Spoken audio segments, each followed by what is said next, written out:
All right, today is Monday, September 9th, and don't let this sun fool you.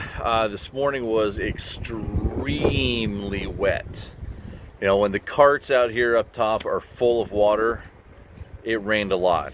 It was quite damp this morning. It was not windy, which is nice, and I've always said I'd much rather take rain over wind, and the reason is because boat control. I can actually control my presentation.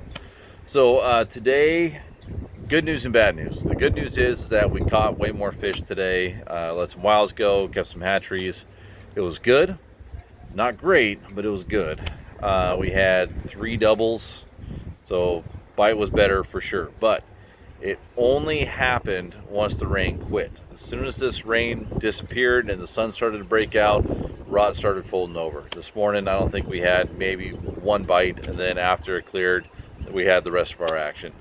And that's just for our boat too. I'm not sure how the rest of the fleet did. Frankly, there's not too many people out here anymore. So the bad news, I saw very few fish on the graph all day long. We fished from about Sawdust Pile all the way up above Tongue Point today. And yesterday I saw lots of nice big groups of fish. Today I only saw that a couple of times. It was a lot quieter on the graph.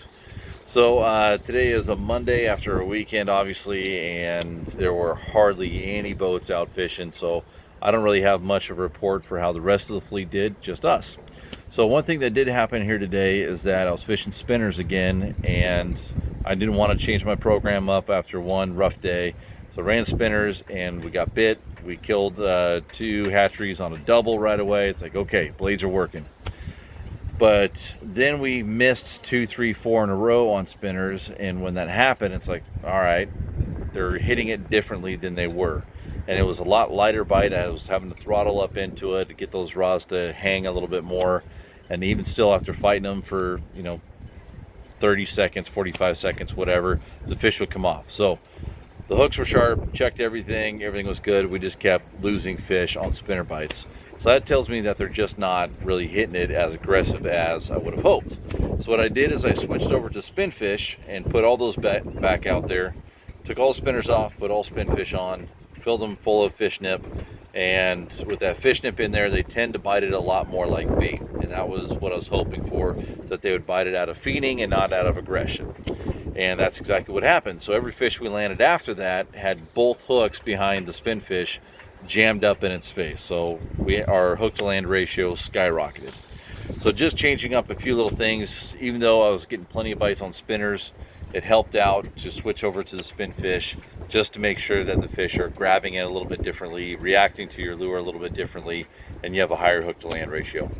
So that is our update for today. I'm going to probably retie a bunch of stuff here, get ready for tomorrow.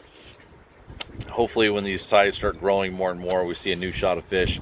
All this rain could have taken all the fish that were kegged up here in the estuary and shot them way upriver. So if you are fishing up there, hopefully there are a lot of coho on the way for you.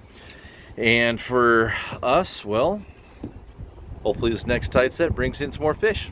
So thanks again for tuning in. We'll see you guys once again tomorrow. I'm here all season. All right, later.